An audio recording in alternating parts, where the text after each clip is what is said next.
that this is a wonderful example of how what we're doing here and talking about history and what went before and its relation to present day. And Nakia Williamson, our guest today, who is Cultural Affairs Director for the Nez Perce Tribe, who is going to talk about treaties, and he will talk also about the interrelationship between history and culture and what went on all those years ago and what goes on today. What I thought I'd do, Kathleen mentioned that we really didn't have much time for discussion last week, so I thought what I would do is do a kind of a quick run through and get us through up to treaty period, and then we'll let people just talk about that or what happened last week at your tables, and then while Nakia's here too, you can raise some questions and he can pitch in and where I can, and we can try to cover some of those things. It seems to me that they're just kind of some standard things that we either learned in school and unlearned right away, or we didn't learn in school because our schools didn't teach them at the time. How many of you feel that, like when you were in elementary and high school, you got some realistic picture of the interrelationship between Indians and whites during the periods of the missionaries and the settlers? A couple, okay? I don't think I got very many. And I started out in Minnesota, and I didn't learn about the Mankato hangings until 40 years later or 50 years later. I do understand that in Minnesota now, Paul, they are teaching that. Absolutely. That's right. Okay. Where I grew up in North Dakota, it was your fourth grade year was devoted to that whole topic. Really? Ah. Well, good. We're making some progress there. Okay, but let's go on. So what's a guess about, Alvin Josephi always said, the State Department sends us messages across the world, and they have pictures of American Indians. And what do they picture? What's the picture that goes around the world of the American Indian? What kind of Indian is it? Huh? Is he afoot or is he horseback? He's horseback, and oftentimes he's a Sioux with the big old headdress. That was the popular thing in the 60s and 70s and 80s anyway. And Alvin used to say, well, first of all, they got the Sioux on a horse, which wasn't part of their history. And second of all, they got them on the plains, and that's not where the Sioux started. They got there later. So the whole thing was kind of skewed around to what we, to our purposes at the time, which was somehow we decided that we were going to glorify Indians when it's to our advantage. How many of you know who David Thompson was? Okay? We don't learn about David Thompson in our country.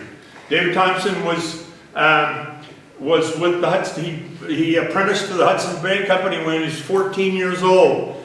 And gosh, I wish I had the year. But at any rate, he spent time with the Hudson's Bay Company. He did his apprenticeship in 7 years. And instead of getting a new set of clothes, he said, give me some surveyor's tools. David Thompson is the guy who surveyed much of the Canadian-American border. David Thompson is the guy who surveyed the whole Columbia River. David Thompson is the guy who found the source of the Columbia River. Okay? He's celebrated in Canada. He started out with Hudson's Bay, and when he thought that Hudson's Bay was using alcohol in their relationships with Indians, he got mad and he went to the Northwest Company, and he thought the Northwest Company was in league with the Astor Company. How many of you know about the Astor Company? A little more. There's a wonderful book called John Jacob Astor and the Historians that came out a couple of years ago. Astor was the richest man in America. He was the Bill Gates of the time. He had made his money in the fur trade, and he sat in New York, and in real estate, and in New York, and he set off with two groups to get to the Pacific. Why did they want to get to the Pacific? The fur trade. The fur trade. That they were hauling all this trade goods over the mountains, and then they'd have to haul the furs back. And so they thought if they could get the fur trade, if they could get access to the Pacific here, that would simplify their tasks. So Astor sent these two groups out, one overland and one by sea. On the way around, they picked up some Hawaiian sailors, Sandwich Islanders, and those Sandwich Islanders saved their butts because they knew how to swim. None of the American or Canadian sailors knew how to swim. Their boat tipped over, and they had to go cut the shrouds, and they had to get these Hawaiians. One of them died of hypothermia, but they saved them. They saved the Astor party. Anyway, so Astor is out there, and by the way, that fur trade, which starts way early, what was the major object of the fur trade? Beaver. Why were they interested in beaver in America? What had happened to them in Europe? Had they had them? They trapped them out. They'd done away with the beaver in Europe. Our exploitation of natural resources, thinking we could use up something and find something else, you could make the argument that it started in the New World with the beaver. The first beaver, the fishermen would sometimes come ashore in New England. Am I right, Tony? They'd come ashore, and when they couldn't, when they maybe didn't catch as many fish or whatever, they'd pick up some beaver pelts. And they'd pick up some Indians and ship them back to Europe as slaves. That started in the 1500s, before Plymouth. Okay? So anyway, the fur trade then in, what's the year of the Hudson's Bay Company gets a charter from the Crown in England that it has control of all the lands that flow into the Hudson's Bay. Okay? They'd never been there, they'd never seen it, but their lands were given. Those lands were given to the Hudson's Bay Company, a private entity, by the Queen of England. That's how they did. That's how they did business. Which goes back to the doctrine of discovery, but I might let Nakia talk about that later. Anyway, so they trap beaver along the way. And one of the things that happens as they trap beaver is the Hudson Bay Company comes gradually west, and as they get further west, the desire to reach the Pacific and to get those beaver pelts back around the other way rather than have to go back over the mountains. Okay? So, there's this, the move west is incremental at first. And the fur traders are actually a pretty interesting group. A lot of them, the Hudson's Bay Company was interested in money. They were a capitalist enterprise. They wanted to get those beaver pelts and ship them back to make hats in Europe. Okay? There were, however, adventurers, often they called the French and the French Canadians, who made up a lot of the fur trade. And as they left the East Coast, they used Indian guides and translators. So that by the time they get out here, they have Delaware, they have Iroquois, who else? But Cree, yeah, by the time they get here. And I know on the Umatilla Reservation, there are descendants of some of those French fur traders. There was a place right across the river called Frenchtown. And I don't, are there descendants on the Nez Perce Reservation? Yeah, I think that's where like the Rancho family comes from. Okay, oh yeah, yeah. So they're coming out here that way.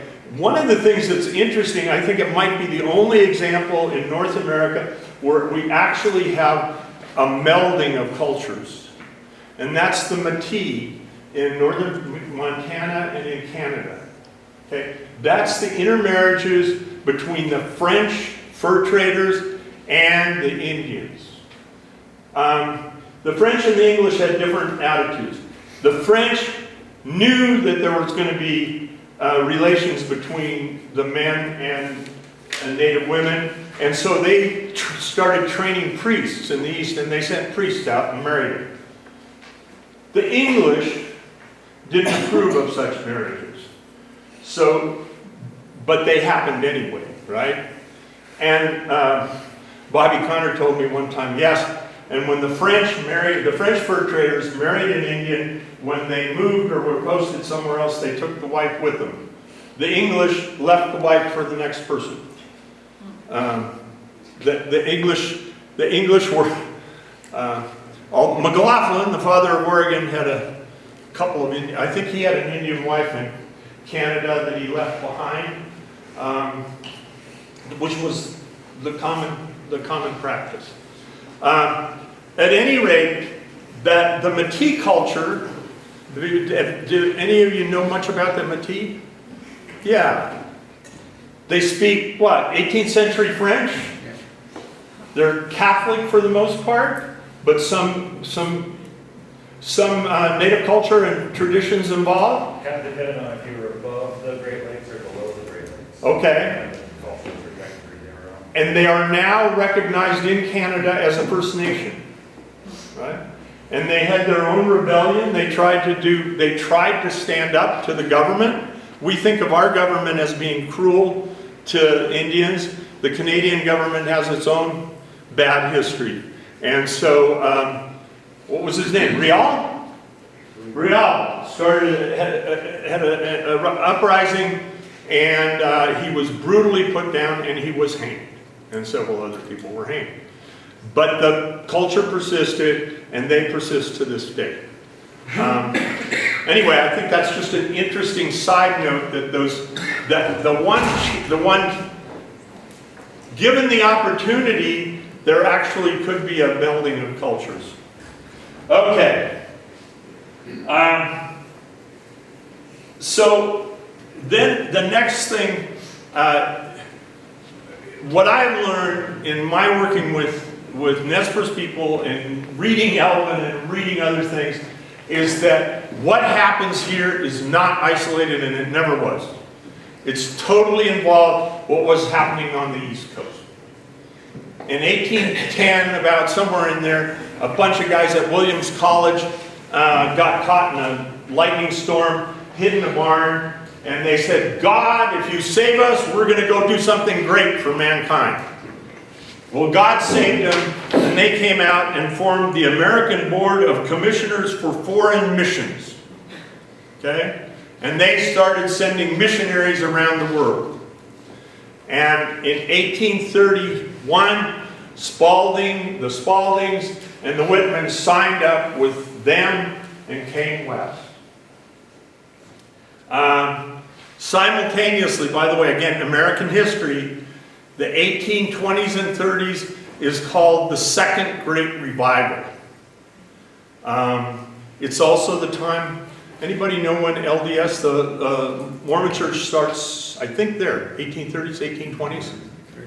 So there was a great religious ferment in the East that impacted what happened here, because out came these missionaries. They also went, by the way, to Syria, to Siam. I think the Spaldings wanted to go to Siam and got sent here instead. And they went to the Sandwich Island. That becomes important because this relationship between Hawaii and the Northwest is important. One, they needed the sailors. It was a stopping point there. Two, the first printing press in the Northwest comes from the missionaries in Hawaii to Spalding, right? And the first books printed in the Northwest are printed there at Spalding. So that relationship of the missionaries is part of American history. It's not just the Whitmans and the Spaldings here. Now, given that, Whitman and Spalding come out to the rendezvous. They make arrangements. They come out. They get here, I guess, in 1836. And Spalding, Eliza and Henry Spalding go to Idaho, and the Whitmans stay primarily with the Cayuse. We've all heard of the Whitman Massacre. Number one, well, enough to say that the Whitmans were very, very poor missionaries. I don't think they made any converts at all. The Spaldings, on the other hand, of those four, Eliza Spalding, please correct me, but my reading of it is that Eliza Spalding is the only one who was really empathetic with Indians at all. She learned Nez Perce, she taught school in her home, she allowed the Nez Perce people into her home, she talked to the women, they came to her, they had an interchange, they had a relationship. Narcissa Whitman wouldn't let an Indian in her house. Okay? The standard story is that there's a measles outbreak at the Whitman, with the Whitmans. Whitman, by the way, is supposed to have been a doctor, and so he can't quell the outbreak, and so he and several people are killed.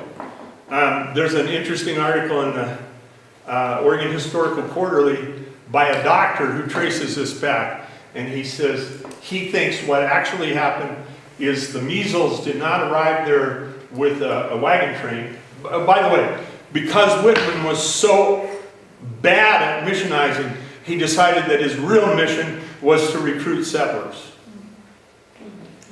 Okay? So he kind of changed his focus, and he was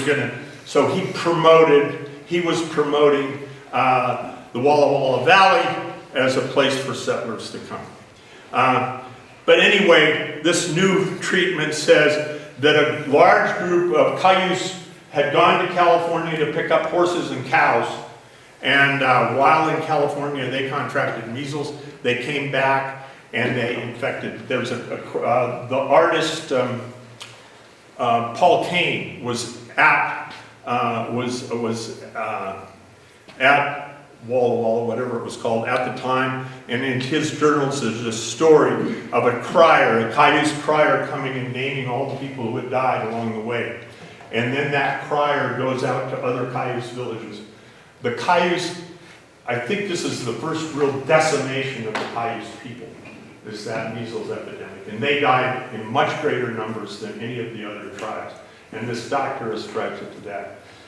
There was also tension already between the Catholics and the Protestants, and so there are people who blame the disease on the Catholics who had come and set up a mission. Again, the Catholics in Hudson's Bay Company, to their credit, they were Anglican, but they did allow the Catholic priests to come, because they wanted to take care of their people. There's another, this is another thing that, the victors get to write the history, but the Anglicans and the Hudson's Bay Company did recruit some Indians to go to their school in Red River in Canada. And how many went there? 2, Spokane Dairy, and 2 went there, and then some Nez Perce went there later, right? Yeah, 2 of them, yeah. They went after Spokane Dairy? I thought it was the same. It might have been the same time. Yeah. But Spokane Dairy is the one who goes down historically, because when he comes back, he starts preaching. And this is way before, 10, 15 years before Whitmans and Spaldings get here. In fact, when the Whitmans and Spaldings get here, they're amazed that the Indians already know about the Sabbath. Well, they probably knew about the Sabbath from Spokane Dairy, who brought some agricultural stuff with him and brought his brand of Anglicanism with him. Of course, when the missionaries got here, that was an Indian brand of Anglicanism, and that wasn't good enough for the Presbyterians and all the other people that came after him. But Spokane Dairy is another person in Northwest history that's probably underappreciated in his role in what happened in the development of the Northwest. But anyway, so his real influences in the late teens and into the 20s, and up till the time that the missionaries get here. So anyway, we're up to 46 and the measles epidemic, and the story is, one of the oral stories is that the Indians, since Whitman was a doctor, they sent 2 Indians to him, one who was sick and one who was well. They both died. So that was, we had to make an adjustment for that, and so their execution was ordered. This interrelationship between Christianity and medicine and everything else, there's another interesting example of it.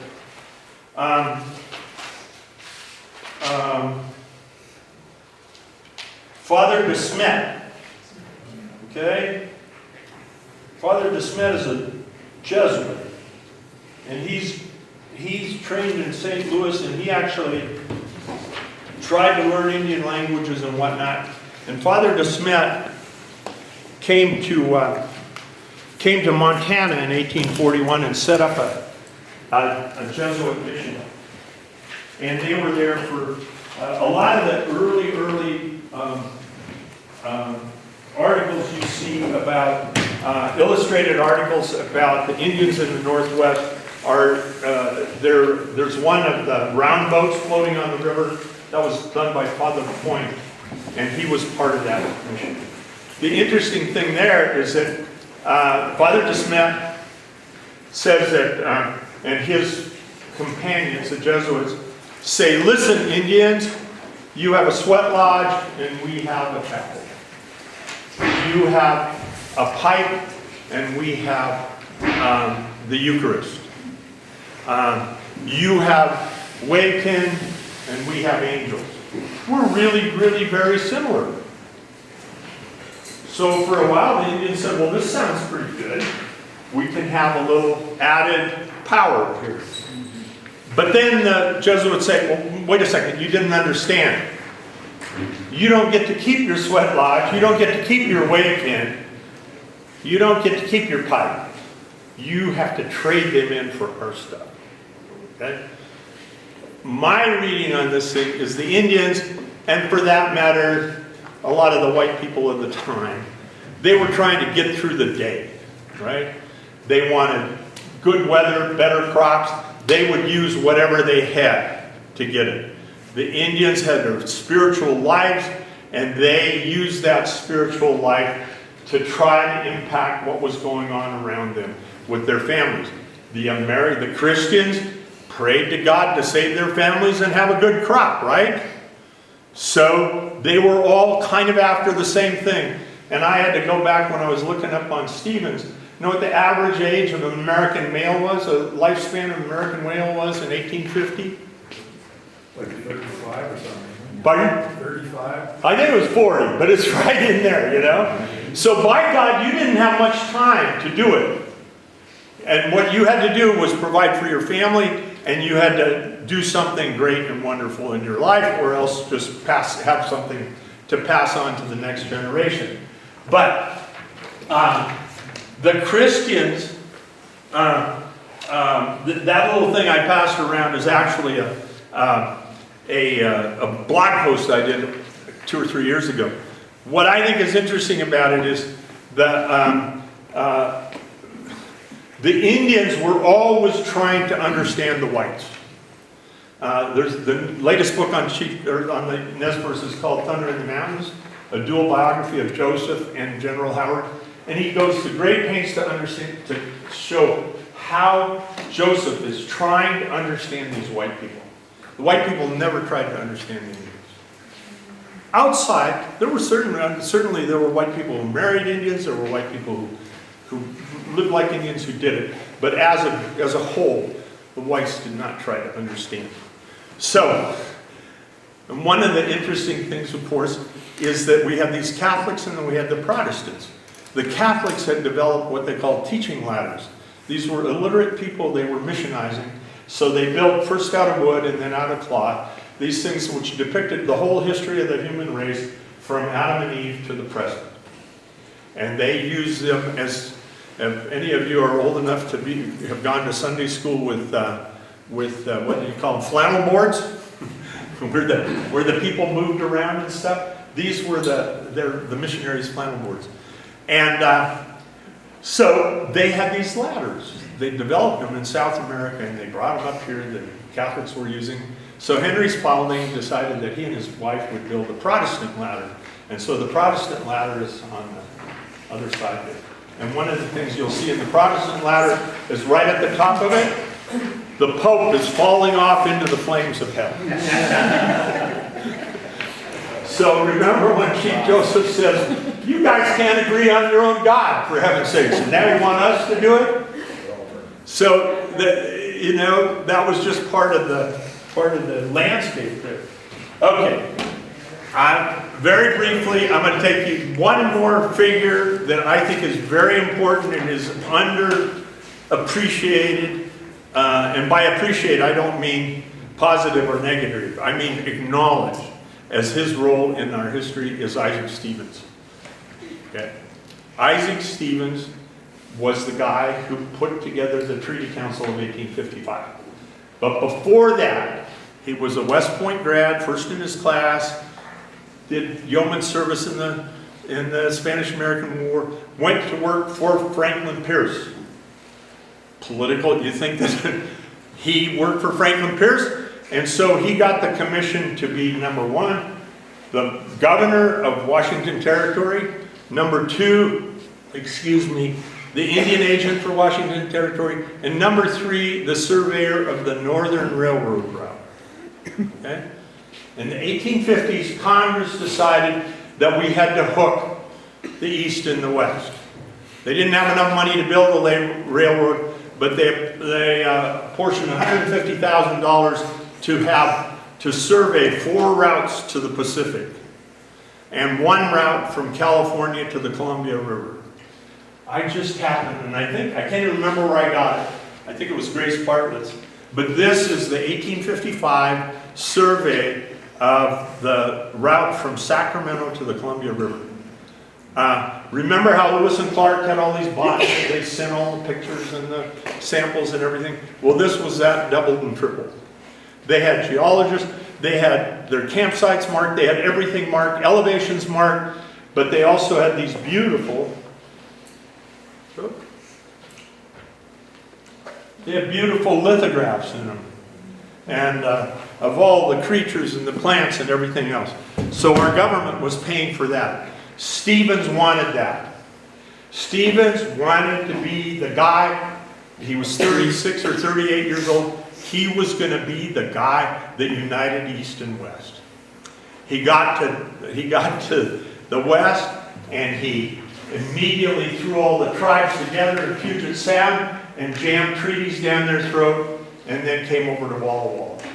And all I'm going to say, I'll let Nakia handle all of that, but his goal was to clear a route for the Northern Railroad from St. Paul to Seattle.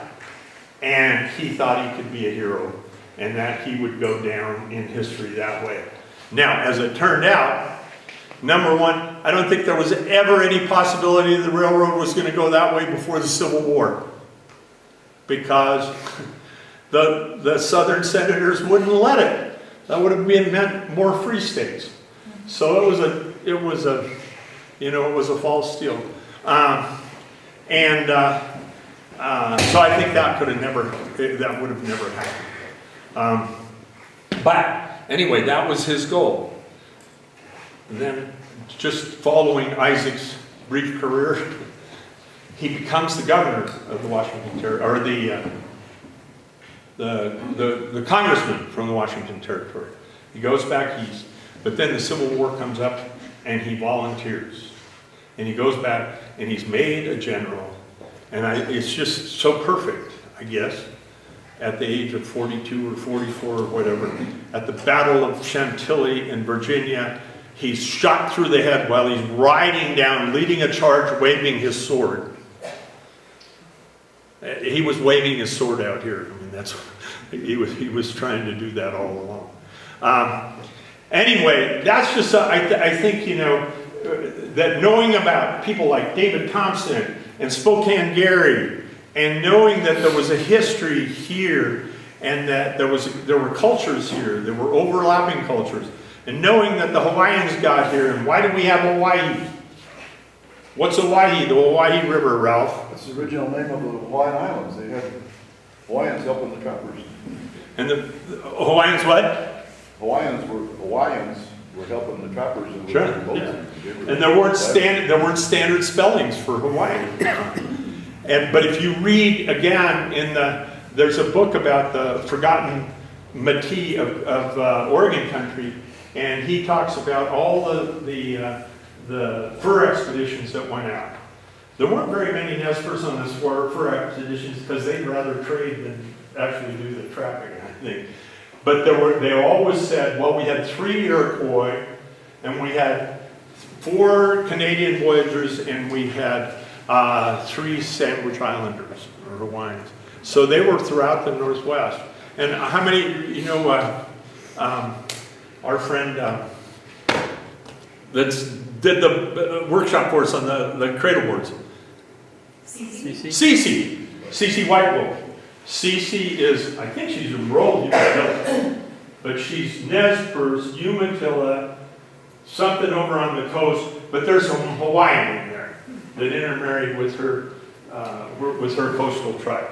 So the Hawaiians again intermarried with Indians. And I think that you know, that what happened all those years ago is directly related to what happened now. So anyway, I'm going to shut up now. That's enough of me.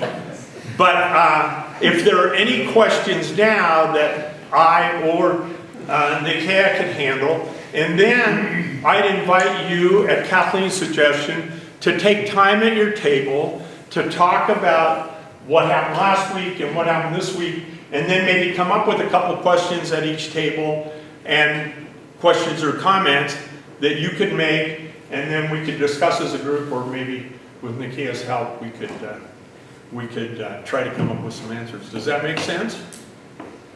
Huh? Okay. Any general questions now about what happened right today? Anybody going to say, you know, like Tony, who's gone through much of this stuff in much more depth than I have.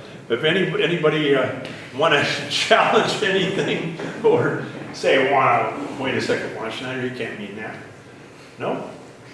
Okay, well, hunker down at your tables and get somebody to write them down and come up with a couple of questions and comments. When David Thompson surveyed the Snake River, he put a flag down and he said the Americans can have everything south of here and east of here.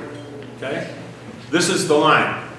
And then it becomes a fight that ends up with a 4440 or 5 and ends up 54. where it did. 5440 or 5, right. Anyway, so what happened there goes back again to the fur trade. The Hudson's Bay Company is the surrogate for the British government.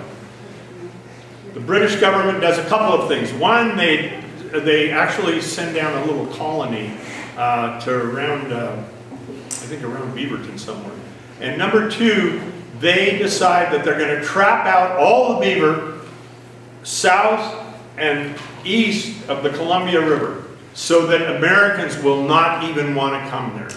So the first scorched earth policy was a scorched beaver policy. Okay. David Douglas was part of the same mission. He had a letter from the Crown to the Hudson's Bay Company. Please give this guy every courtesy, as he's important in our establishing our British claims to the territory. He sends back thousands of samples of plants to England. He's a Scotchman, and anyway, he sends back thousands of plants, one of which is the Douglas fir. And the interesting thing, there was a certain current, western current or something. The Horticultural Society made enough off cuttings of one of his plants to pay for his voyage.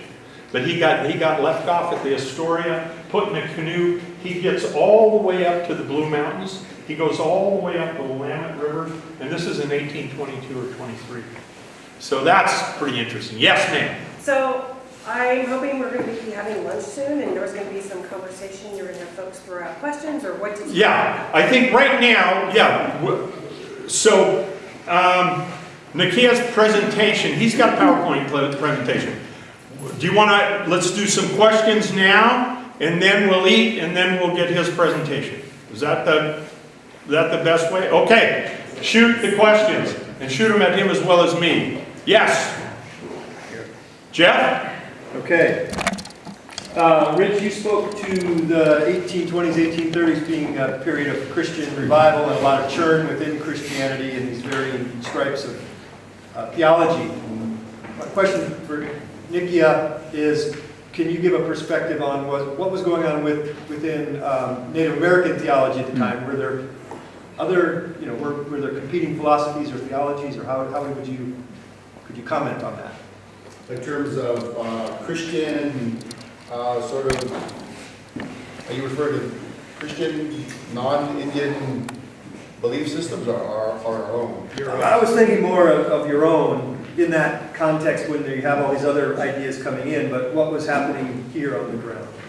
Well, yeah, and those of you who may or may not understand, some of our traditional ways, we have a lot of spiritual ways that I probably shouldn't get too far into, probably not appropriate in this particular case, but those of you that are familiar with our, what is referred to as Washat, Seven Drum, Longhouse religion, has numerous names. We call it, Nez Perce is called Wallowas, that sometimes in that proto-historic period prior to non-Indians coming to this land, prior to even them being in the continental North America, again, this is getting deep into our beliefs. Our people, prophets, started to foresee that there was a change that was going to happen to the land, and that part of this change was a new people, a new way of understanding a man's relationship to the land, which we had our own, obviously. So as that started to happen, these visions started to come. Individuals such as the historical well-known figure known as Smohala from Priest Rapids, actually referred to as Smokola, and other prophets from the Nez Perce people, especially around the Salmon River area, Whitebird area, began to foresee of this change that was come. So out of that came the formation of what we now call Wallowas, all these different terms, they're all the same thing. And the non-Indians back during Chief Joseph's time called it the Dreamer religion. It's the same thing, it's just different names.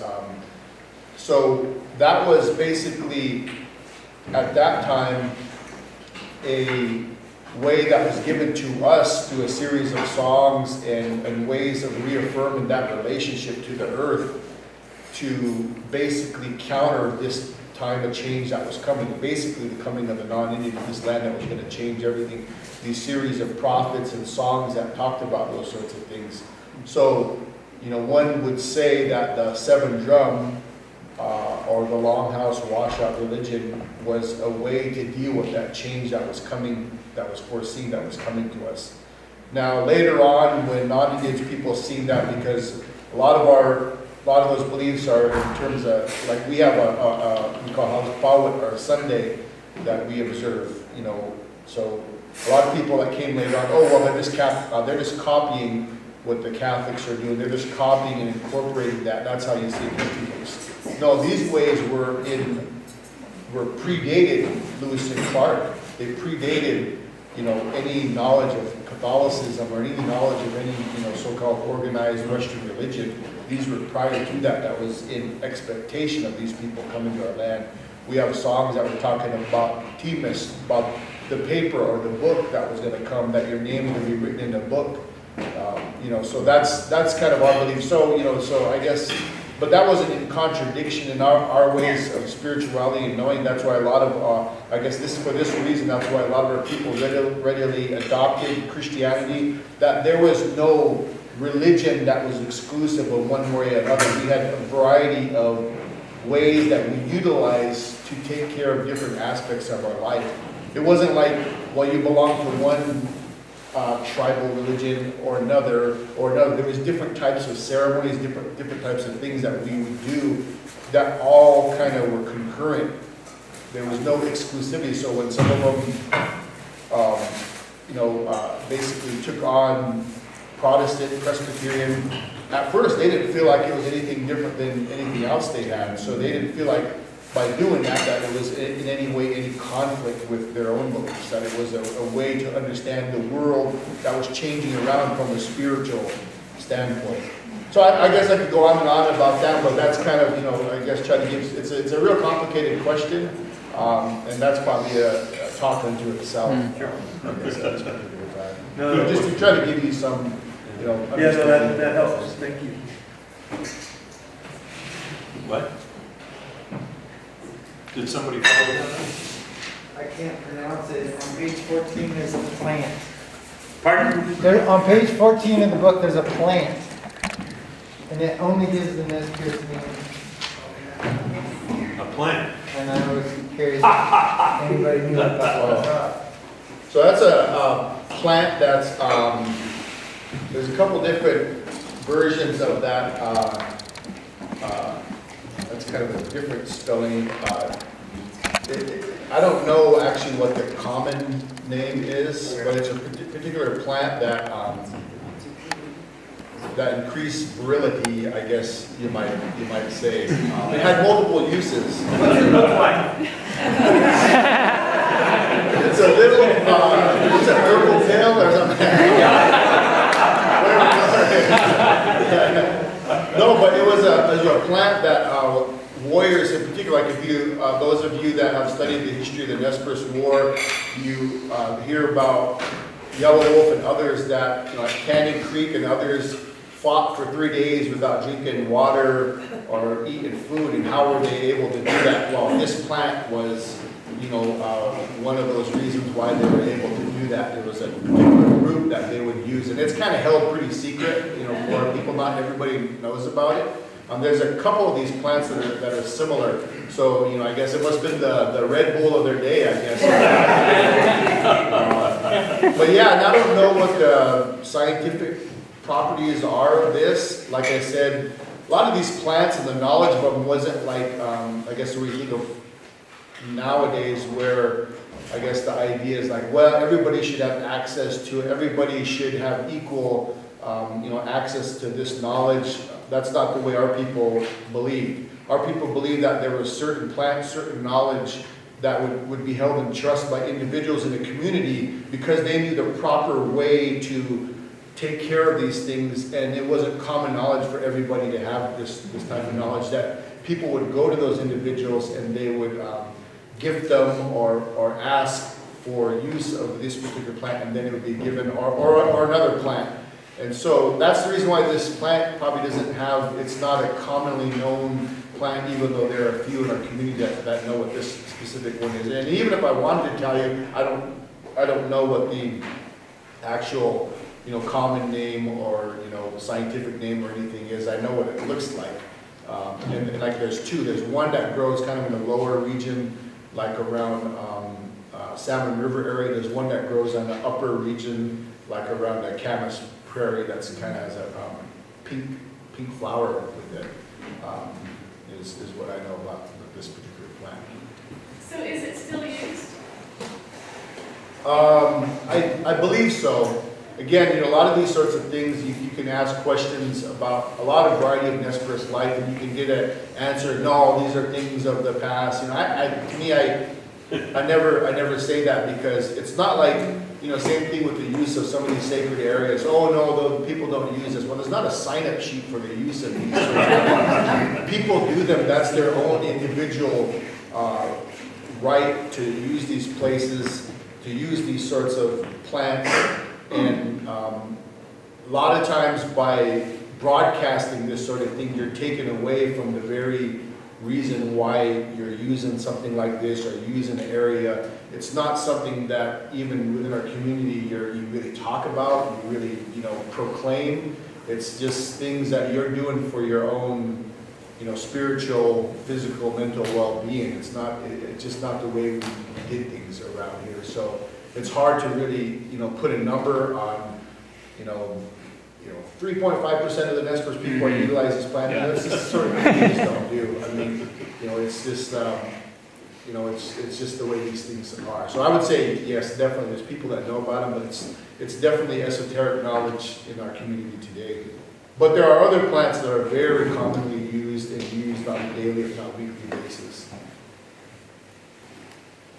Good. Another question. Penny? I have a question on our table about surveying. Can surveying happen in this region, in the Wallowa County region? Survey? Survey. Did survey crews come through this region? Well, I'll try first, and then if you want to add. Again, how we're tied into national history, that the Homestead Act doesn't pass until the Civil War starts, 1862. The reason for that, again, is that the Southerners are afraid of more free states.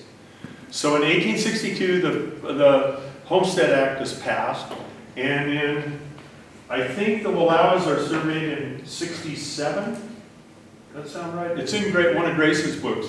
So the survey, I mean, the first settlers don't come here until 71, but the survey was definitely 4 or 5 years ahead of them. But that was a survey for homesteading. That was the U.S. Geological Survey. We're talking more about explorers. Oh, explorers. 30s. Well, Bonneville comes through here. Who else? What are the other? What other stories are there among the Nez Perce? I mean, there's obviously Lewis and Clark. Bonneville touches them. Who are the other early people that? Now, one of the things you have Craig. How early is Craig? No, he's later. Yeah, He's later. tree time. Yeah. One of the other interesting things is that many of the people who guided the wagon trains were actually mixed blood. They were the offspring of Indian women who went and then knew the language and knew the ways. And I don't have any names for it. I think Fitzpatrick, I don't have the names of them. Did Bonneville get to Wallowa County? Bonneville did get to this side of the, I'm pretty sure he got to this side of the Snake River, didn't he? And then he went up to, At least to the mouth of Naw, I know that. yeah. Down there. Yeah. So I spent a lot of time trying to track Bonneville through Wallowa County, and the main issue is that he sold his notes to Washington Irving, who was a romantic historian, not a true historian. So we hear it through the lens of the person who invented a lot of early American mythology about, like, it's the same guy who wrote about Ichabod Crane and invented the idea of Santa Claus. He tells a story of Bonneville through Wallowa County, and it really doesn't make sense if you know the geography. You might want to say something about the Indians who went the other way. Alan Pinkham has talked about Indians going to the Great Lakes. I mean, Nez Perce were quite knowledgeable about a lot of things, right? Yeah, definitely. I think Alan Pinkham is probably one of our preeminent historians that talk about this sort of thing. And I think it's really important because, there's this concept of tribal people being, fairly provincial, having little knowledge about what the world around them. I guess I can't speak for other tribes, but the Nez Perce people were very much people that were not waiting for change to be thrust upon them. And any kind of knowledge or any sort of change that was impacting our lives, our people went out to find the source of what these sorts of things are. And that's what the St. Louis 1832 thing was about. I think Alan Pinkham does a good job of kind of giving the true Nez Perce perspective of what that was really about. But we have a series of events, like there was a man by the name of John Moffat who's long gone, used to talk about, and some of our early people that are long gone left to us, of why does the Nez Perce have a name for a monkey, Pitzkliak?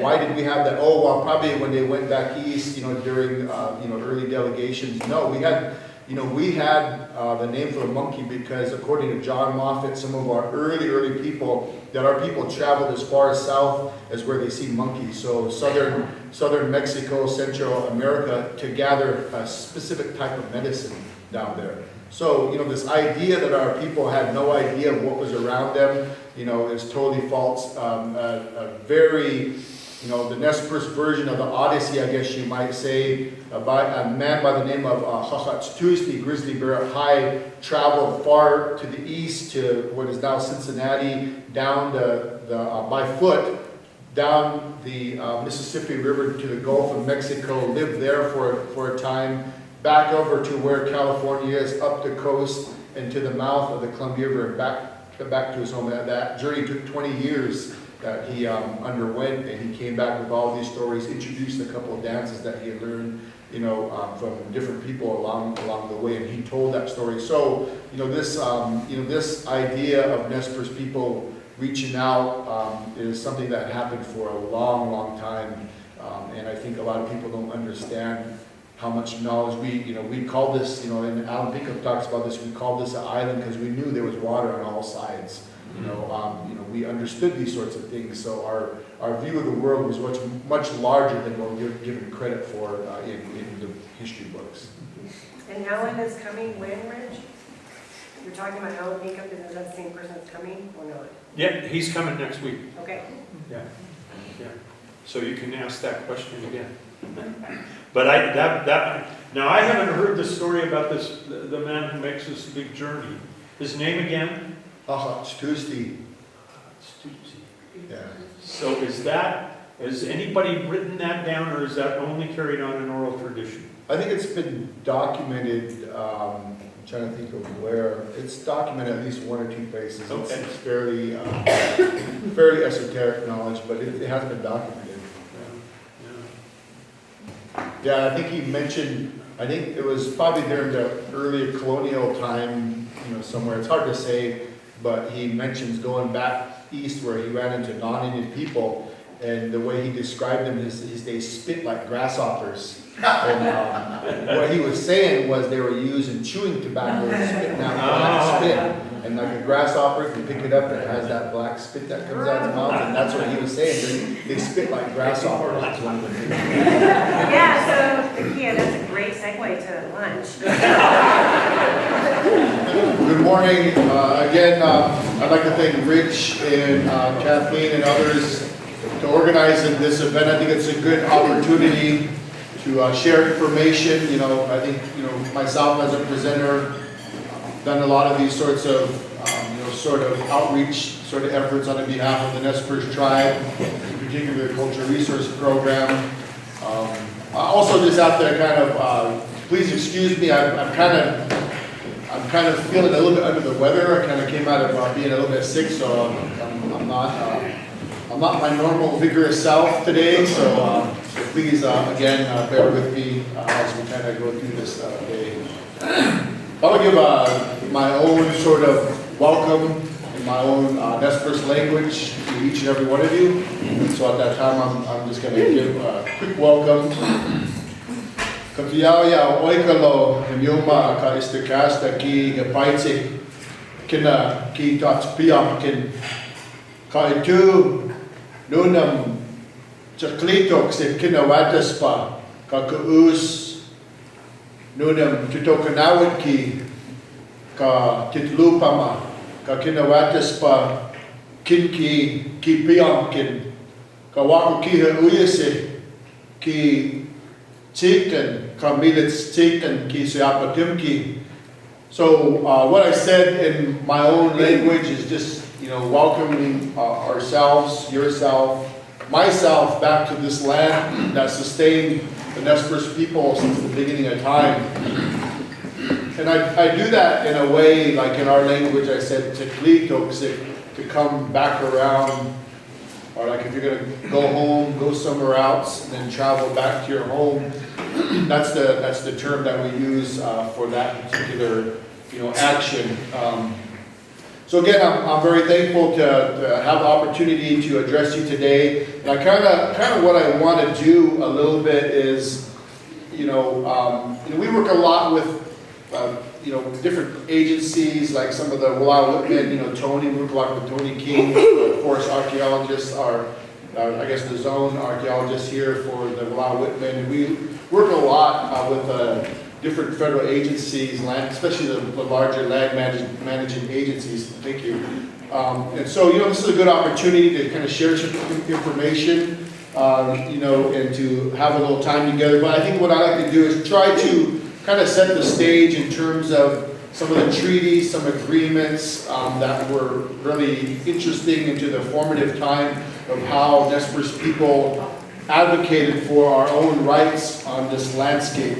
And look at some of the case law that's out there, which I have to be honest, I'm not really an expert on, but I think after I do that is to try to bring it into a cultural perspective of what these rights, what these reserved rights, what treaty rights, what all those things that our people talk about and what you hear all the time, but maybe don't connect it to the larger understanding of what those really mean to Nez Perce people. And I think realistically, the Nez Perce people don't spend a lot of time ourselves even thinking about this. Myself, I've invested a lot of time, through my work with the Nez Perce Tribe Culture Resource Program, to thinking about these sorts of issues and being able to effectively communicate them to the federal agencies that are the managers of these important resources that are so much more than resources just to us. You'll see me, and I should also caveat kind of, some of my terminology. I'm going to use terms like resource. I'm going to use terms like management, because I know people like yourselves here, you're going to be able to connect with what I'm saying, more by those terminologies, but also understanding that I'm using it as a term of convenience. It's not really, there's a deeper meaning of which these things mean to Nez Perce people, and I'll kind of get into that later on at the end of my presentation. So again, I work for the Nez Perce Tribe Culture Resource Program. I'm currently the director. We kind of deal with a kind of very narrow sliver of federal law, National Historic Preservation Act of 1966. Kind of implement Section 106 and advocate, use these laws that we have in place to advocate for resources that are grounded in our traditional life ways, which we call Nibibudnawit. So that's kind of a little quick background in terms of the Nez Perce Tribe Culture Resource Program. So a lot of these are connected to the values that we have as Nez Perce people. Another part of that that's connected to and managed underneath the culture resource umbrella is our Nez Perce language program, our language preservation, which is implemented from early childhood development all the way into college courses as well. So that's kind of like a quick kind of background in terms of where I'm coming from. But I think it's important that, as a tribe, that we connect to a variety of issues. And I think from a tribal perspective, a lot of these issues, whether they be fisheries management issues, other natural resource issues, are, we don't silo them in those ways. We don't think of them as different sort of things. They're all a part of the same thing in terms of maintaining that kind of understanding we have, that our values that connect us to this landscape. So I have a kind of a series of maps that I have that I want to show. This is the first of which that generally shows the Aboriginal occupied territory of the Nez Perce people. Of course, Nez Perce people traveled far beyond that, as referenced in some of the earlier discussion we had. We regularly traveled to the Dalles, what is now Dalles, Oregon, the Sligo Falls, which was a place that was really important to us. Regularly traveled out to what we call Kusaina, which is what is now currently the Montana-Wyoming Plains, down to the Snake River Plains to the south, and on out into what is later been called Buffalo Country. Kusaina is our word for that particular place. And I should also say that, those of you that are familiar, you see these references to what we call Titwatit, or the mythology or legend stories from the Nez Perce people involving the primary character of Nisawainu or Itziyaya Coyote. So these stories are actually, you see them as all these interesting different little stories that kind of read as being, sort of like these fairy tale type stories. when in fact there are ways in which we were taught, our children were taught and continue to be taught and reminded about this landscape, this vast landscape that our people traveled. So in the stories, these are one long narrative that they would tell in the wintertime over weeks, if not a month or so. So all those stories, they would tell part of the story one night and the next night and so on and so forth. Well, where that starts, that whole series of stories starts, is at what we call Wet'suwet'en, or the Celilo Falls, Dalles area, where Coyote goes down and breaks the dam and liberates the salmon, and the salmon travel up the Columbia River, up the Snake River, and up into what is now Nez Perce country. And so Coyote travels along, gets into all these adventures. Each one of them is a story unto itself, up into the Clearwater area, up into down into the Hells Canyon, past this way, Snake River Plain, out to Kusina, Buffalo country, back again, and then it ends with the creation of the Nez Perce people in the Canada Valley. And so this story, so that route is not just some fairy tale sort of thing that exists in some fantasy world. That route is the route that Nez Perce people traveled and used, and along those stories, those were places that were important to the livelihood, spiritual,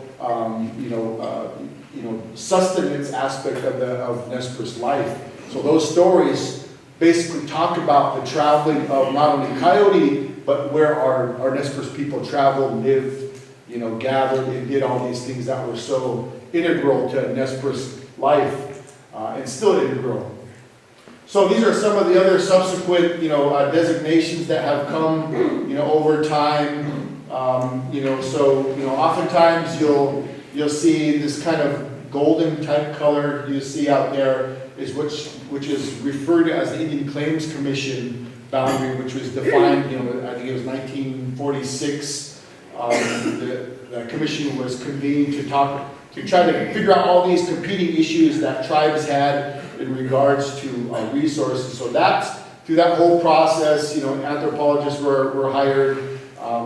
Primarily for the Nez Perce, it was Vern Ray and a few other folks that did that, and interviewed a lot of Nez Perce people, and from all those interviews determined that was the exclusive use area of the Nez Perce people, and that was a whole process unto itself. So that's where the 13.5 million acres comes from. But that, as I go back to the other map, that's more around 17 to 19 million acres is our Aboriginal territory. So the ICC 13.5 million acres is what you hear is quoting and referring to the ICC. And of course the red is the 1855 treaty, and then the yellow, which is not very easy to see, is the current or 1863 boundaries of the Nez Perce Reservation. And we'll kind of get a little bit more into that as we go along. Here's a kind of another more visible map that you can see without the kind of geography.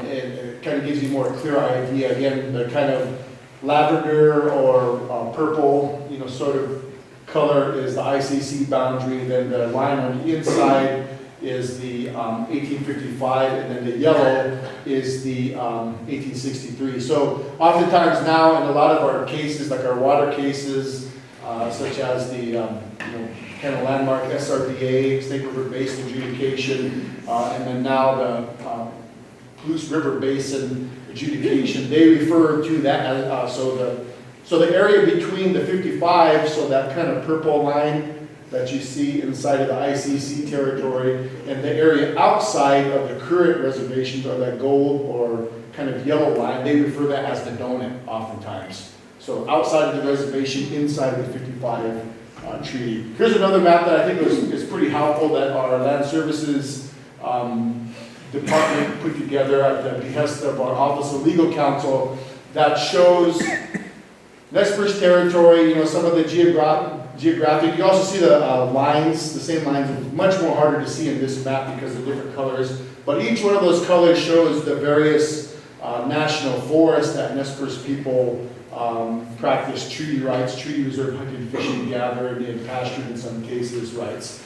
So, we have this format, some of the Wallowa folks have participated in this for a long time. When I first started working for the tribe, we had a free forest meeting, which, the contiguous national forests would come and we'd talk about a variety of issues that were important to the tribe. That went to the 5 forest meeting. I think it went to 7, and now I can't remember if it's 13 or 17 forests that we meet with annually and talk about a whole variety of these issues related to Nez Perce treaty rights and consultation and all those things that are important that we engage in the federal agencies. In particular, the Forest Service, and you'll see some of the subsequent, we're kind of going in reverse order, I guess, but I think the maps are really important to put in the front end. I always kind of go back and forth on what's the best way to do this. But you'll see where, why the Forest Service, to a large extent the Forest Service, but also other land managers figure so importantly into this discussion about Nez Perce treaty rights and these sorts of things that are of the highest concern to the Nez Perce people.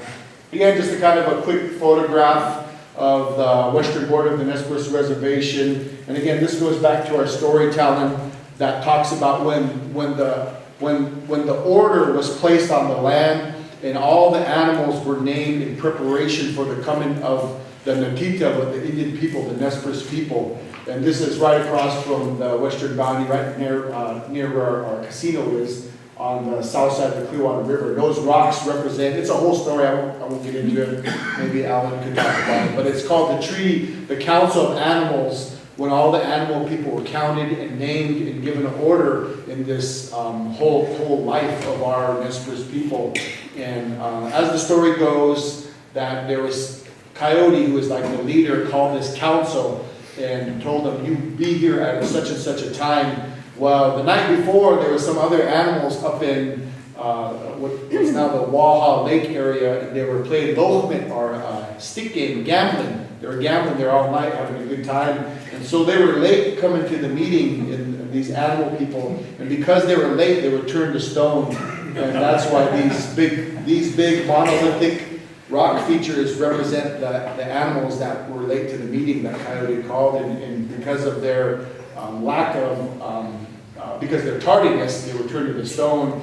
The interesting part of that is a lot of our people, as time went along, said those are the animals that are extinct, Pleistocene megafauna, and those things that didn't make it into the time when the Indian people were here. And that's kind of another component of that aspect. So it's one of those things that we have a lot of these. So this land truly speaks to us. These features are reminders to us about these stories, and these stories, within these stories, talk about these very deeply held values that continue to be important to Nez Perce people today.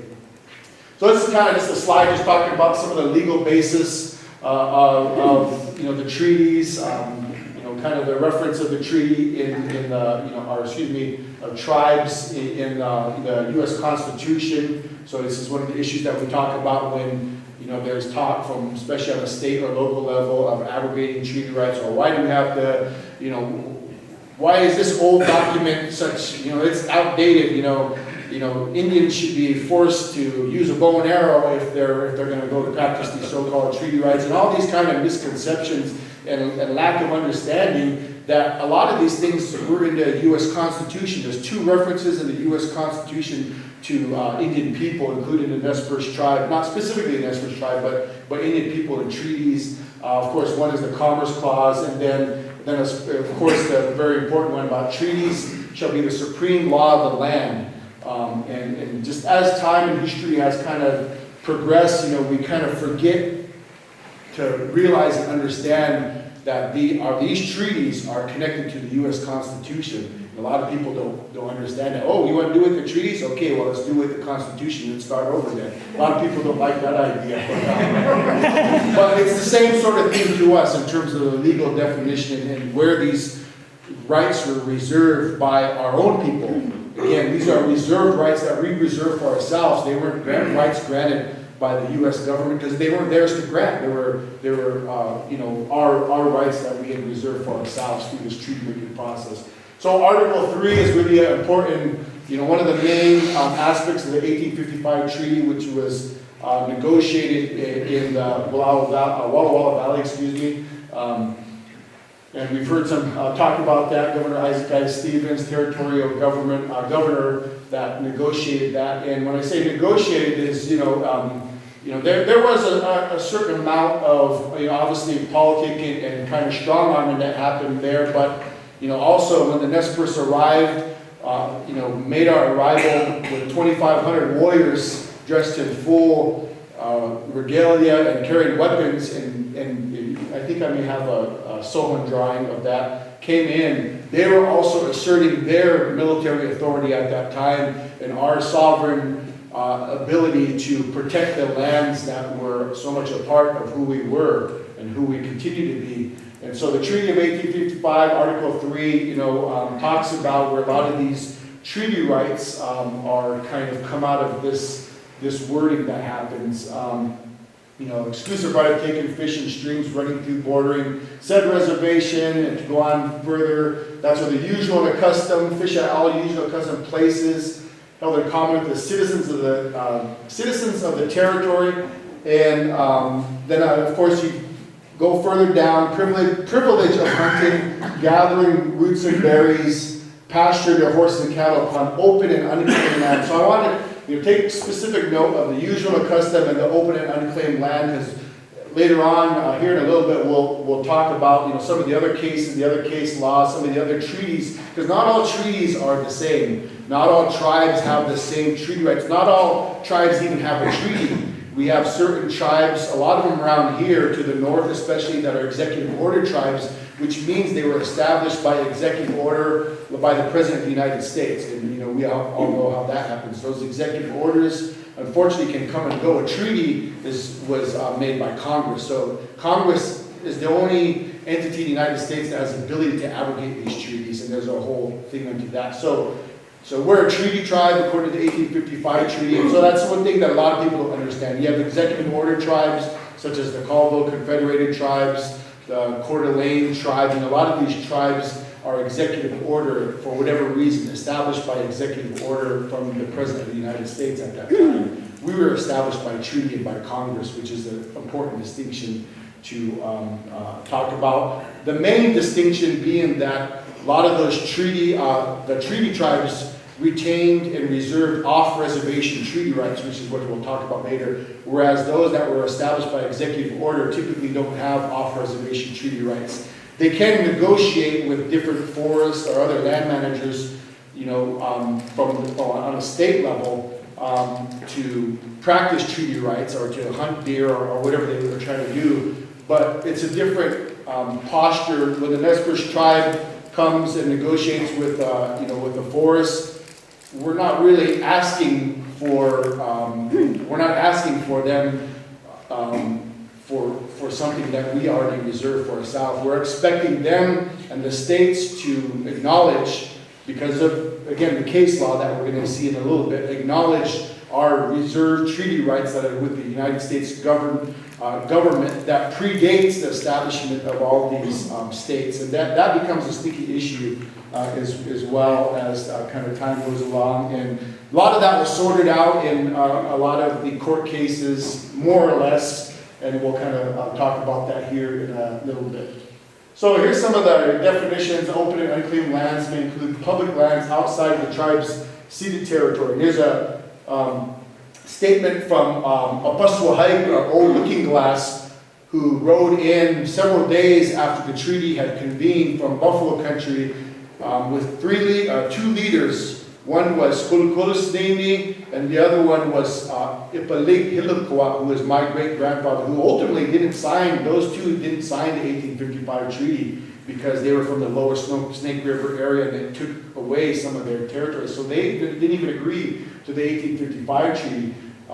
Those of you, at some point in time, you'll hear the Nez Perce people are very proud of what we call, I guess similar to a national anthem, is our Nez Perce flag song.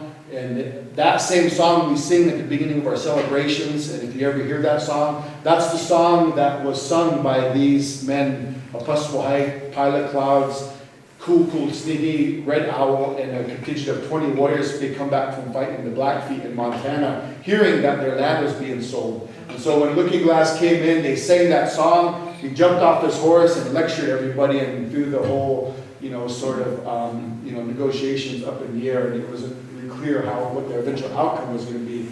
And that's where some of the negotiation component came into being. But again, some of these issues in terms of, Looking Glass knows you can kill. This is the treaty minutes that accompanies the actual articles that make up the treaty. This is some of the back and forth, and one of the kind of lost historical holy grails for the Nez Perce people, that there were 5 Nez Perces that were present at the 1855 treaty that were literate. They could speak English, but they also could write in English. And during that time, and there's a drawing by Gustavo Solon who was attached to Governor Isaac I. Stevens' party, and they were sitting there writing notes. And that's something that for a long time, through history, those notes have never been located. So if we could find those, it'd be really important, because again, the treaties are how our people understood it. It's not how, non-Indians have interpreted it. So if we could find those notes, that would be filling a huge gap in terms of our understanding of that particular time. So again, moving forward, national forest lands, BLM generally held to be open and unclaimed, and it's referring to a couple cases, State versus Stass. So I'll kind of talk about that a little bit later. State versus Arthur, again, we'll talk about, that's the Nez Perce case in 1953. And then former private lands, these are a couple other court cases that we'll talk about here in a little bit, where private lands that, the issue of private lands that have been reacquired by federal agencies, whether or not those are subject to treaty rights. And that was a question that was addressed in a couple of these cases. The real one that we kind of tiered to is the State versus Cutler. And again, we'll talk a little bit about that a little bit later. Again, one of our historic, even before history, but one of our important sites we call Tumbio Leadsmex, which is on what is now the Nez Perce Clearwater National Forest, known as Pilot Knob. Just like the mountains here are sacred places mentioned in our stories that our people would use to pray. One of our preeminent tribal historians that we lost a few years ago, Alan Slickpoo Sr., the author of the book Nunimipu, was he was a mentor to myself within the Nez Perce Tribe Culture Resource Program.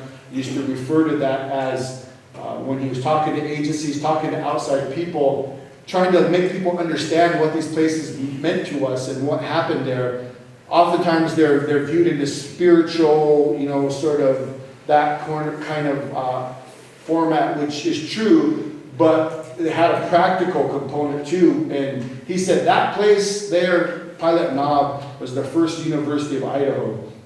And what he meant by that, it was those kinds of places where we learned about this land, is where we had the most, there was a spiritual component, but our practical knowledge about what it means to maintain this relationship with the land that is so integral to the formation of Nez Perce identity. Those are the places where our eyes were open to those sorts of understandings that are at the deepest part of who we are as Nez Perce people.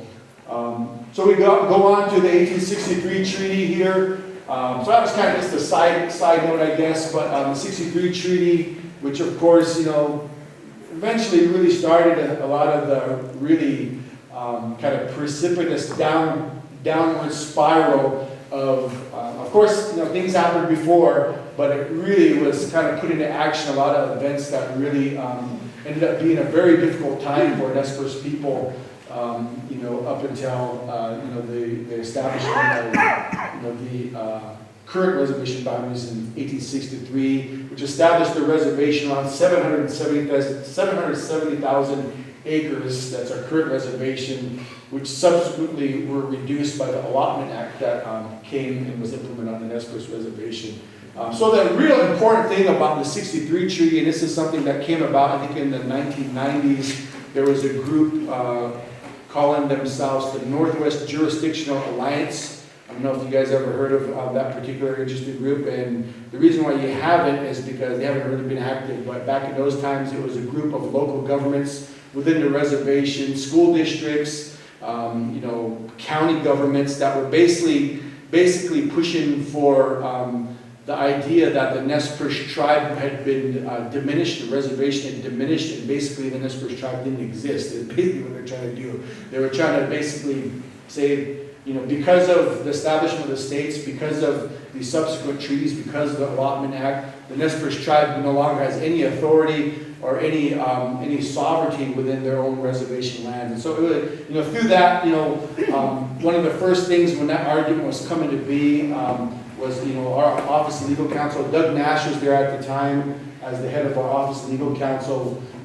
One of the things that they failed to look at, and they didn't read, obviously, our treaties, is the 1863 is what's called the Savings Clause, and that's Article 8. All provisions of said treaty which are not abrogated or specifically changed by any article herein contained shall remain the same to all intents and purposes of the formerly, the same obligations rested upon the United States, same privileges continue to the Indians outside of the reservation. So they're referring to those reserved treaty rights, those off-reservation treaty rights, and those that were ceded, once this new treaty had been forced upon us because of the gold that was found in 1860 in the Pierce area. So that's important. The Savings Clause is really important because, if you read the 1863 treaty, it was about a reduction of land base. But it wasn't about a reduction of off-reservation treaty rights. And again, I may get this later, but so the way these sorts of things work is,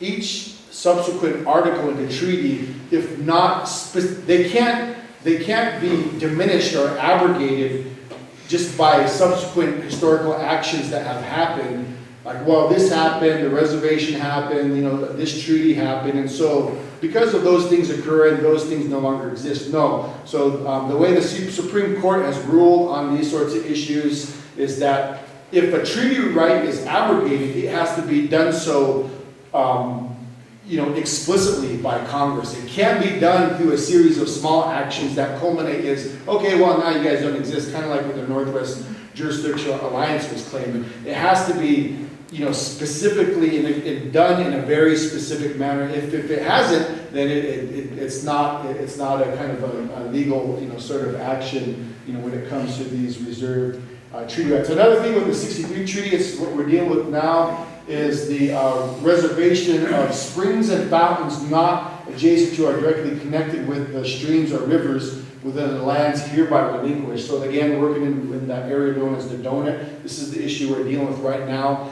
And from the reading of this specific passage is really interesting because what we're being told and some of the work we're doing with NARF, Native American Rights Fund, and some of the other legal minds, that this is the only, for whatever reason, this is the only reference and reservation of that specific sort of issue, springs and fountains, in any treaty in the United States. That's the only any such provision in any treaty.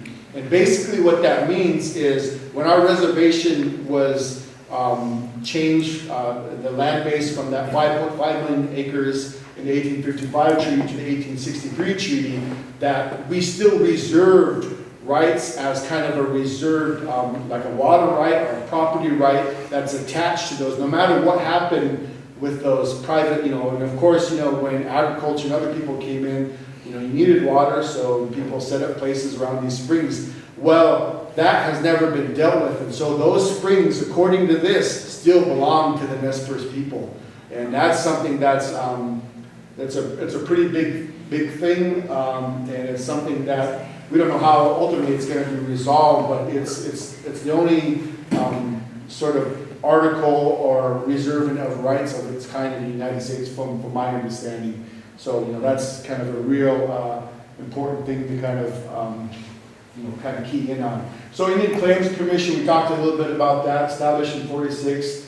Here, tribal claims related to compensation of Aboriginal lands, but also kind of dealt with some of those issues of competing, sort of claims with tribes, in particular for the Nez Perce, it's mostly the tribes to the south of us, the Shoshone-Bannock, who were kind of adversarial and seen as being interlopers into Nez Perce territory at that particular time. So sometimes that's the issue, and so this is just kind of slide kind of talking about the Aboriginal. The real important thing to think about there is Aboriginal title and exclusive use, that last part of that particular passage, which is something we've utilized at different points in time as well. So again, here's talking about that only Congress possesses the right to abrogate treaties, and that if they are abrogated, must be compensated if abrogated, and must be clearly and expressly done so, not by subsequent cobbling together of subsequent actions. It has to be clearly and expressly done by Congress. And if it were to be done, then we'd have to be compensated for that, which is something that we would be in favor of course. So this is kind of the kind of issues the next passage talks about. These are rights called a profit or prendra in the property law terms, as they give tribal members the right to go on land of another and take resources off the land, i.e. fish, elk, buffalo, roots, and berries. So unlike, I have some friends in France. So in France, when they have these small little islands they're not national parks or Forest Service or federally administered lands, but they're owned by these kind of collaborative private landowners. And I had some friends and so they own them and they go hunt and harvest, they manage them. But so they not only are responsible for the landscape management of that particular land, but they have boars and red deer, roe deer, and specifically the boars. They have these areas, and then all around these areas are agricultural areas, a lot of agriculture. And so those boars will go off of their land and just tear up the agriculture. And so they go in there and manage them, hunt them, have these big hunts, which we participated in, some years ago. And they informed us that, they not only are responsible for the land, but they're also responsible for the animals. So they kind of own those animals. I don't know how that all works out, but in one way how that comes to be is when those boars in particular go out and make, tear up the agriculture, they're responsible for paying for the damages incurred on the agriculture. And they were saying that the previous year they had to pay, I think it was $2 million, in damages that these boars had done. So basically what I'm saying is, unlike, in France and places in Europe, you own a piece of property, you don't own the animals on that property. And that's kind of what this is kind of talking about. And those rights to those animals, those resources were reserved under the 1855 treaty. So again, this is those two references in the Constitution that I already kind of talked about. This kind of repeats a little bit about the Indian Commerce Clause, regulated commerce with Indian tribes, and the Treaty Clause about basically the treaties between the United States and the Indian people are supreme laws of the land. Again, this is another slide I'm talking about that and the connection to the U.S. Constitution. And of course, these kind of come into play in a lot of different issues. A lot of those kind of came about in, the Sligo Falls issue that came out when the Sligo Falls was inundated. And again, this is the same place where Coyote broke the dam. Broke the dam and defeated the five, I don't know what you call them, ogresses or witches or whatever you want to call them.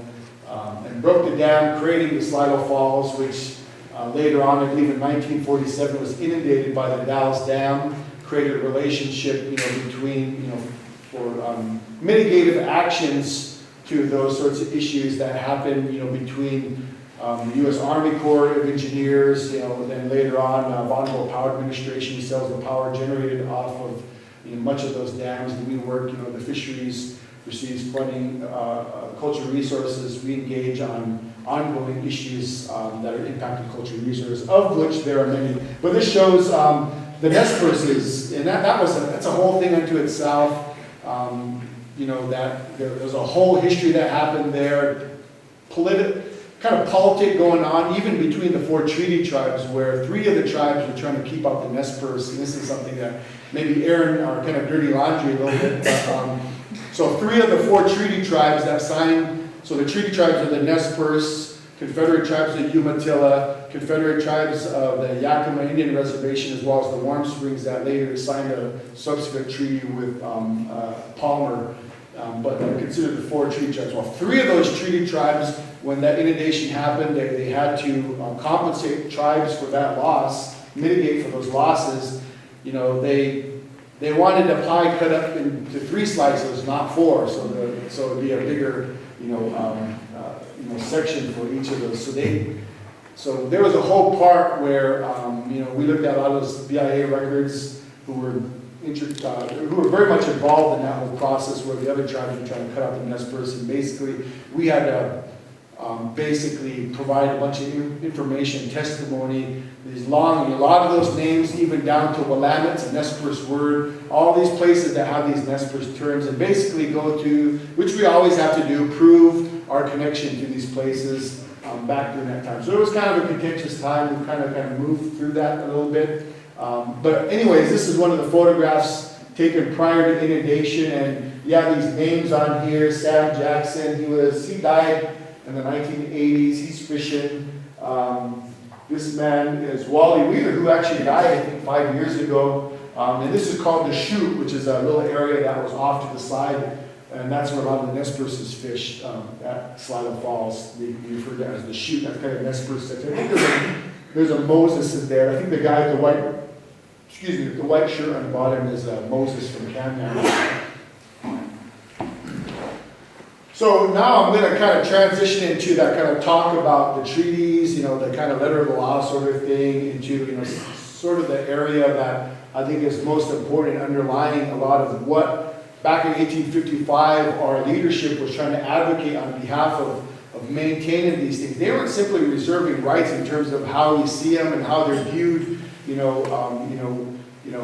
within the articles of this legal document and treaty, but it was tiered to this larger understanding of what they were trying to reserve. What were they truly trying to keep unto themselves?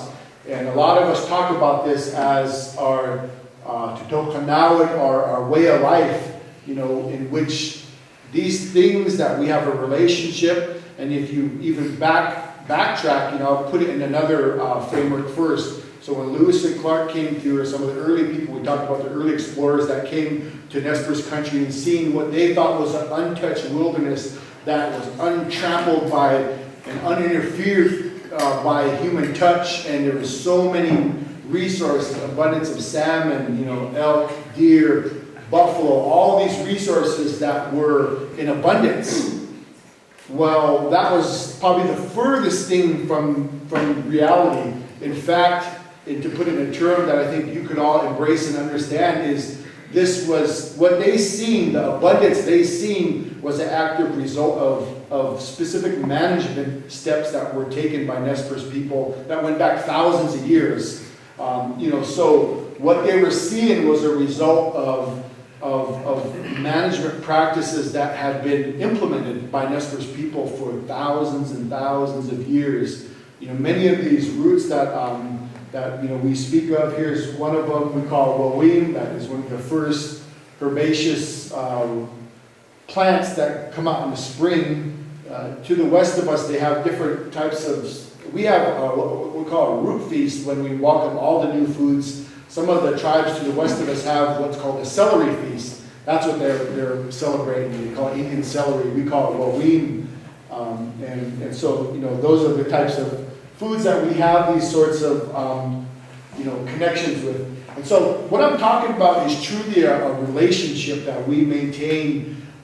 So to go beyond that management framework, and, I think that's really important to throw that word out there to understand, because, unlike what happened in the old country where, we heard about, extirpation of beaver and other things, I know a big thing when the people came to the New World was, these huge oak trees in the east that they were using for their masts of the ships, because they had basically logged out all of the wood over in Europe.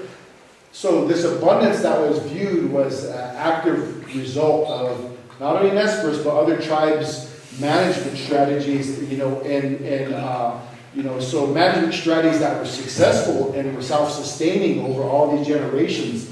So one of the things I point to is, some of the roots that we gathered. And when I talk about relationship, I use that word in a very specific way, because what is a relationship? A relationship is not just, if you have a relationship, you think about it in terms of, your relationship with your husband, the relationship with your parents. It's the process of you giving and taking something. A relationship, if I have a relationship with, somebody and I'm just taking and taking and taking, that's not much of a relationship. I'm using somebody. And so that's why I'm referring to this as a relationship. So the relationship that we fostered with this land and all the resources as we know them now was a process of us, gathering, in this case, gathering a particular root house and taking benefit to that, but also being a part of the process and giving something back. We do that ceremonially, but we also do that through the process of our gathering practices. So on that left circle, you see the tukus, which is the digging stick that our people still use to dig. So when you dig these particular roots, it's the time when they go to seed.